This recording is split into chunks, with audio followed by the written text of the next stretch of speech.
એક તરફ વિશ્વ પર્યાવરણ દિવસની ઉજવણી થઈ રહી છે, વૃક્ષારોપણના કાર્યક્રમો યોજાઈ રહ્યા છે, તો બીજી તરફ સાબરકાંઠામાં પર્યાવરણનું ખુલ્લેઆમ ચીરહરણ થતું હોવાના આક્ષેપો સામે આવ્યા છે।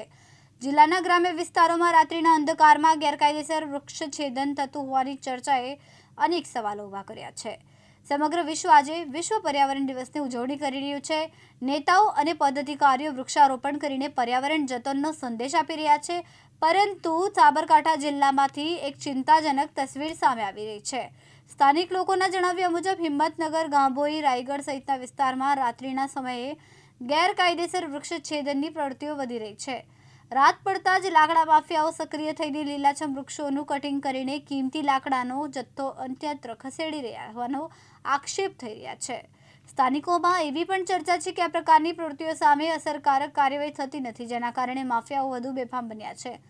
એક તરફ દર વર્ષે લાખો વૃક્ષો વાવવાના દાવા કરવામાં આવે છે, ત્યારે બીજી તરફ વર્ષો જૂના વૃક્ષો કપાતા હોવાની ફરિયાદો પર્યાવરણ પ્રેમીઓમાં ચિંતા વધારી રહી છે।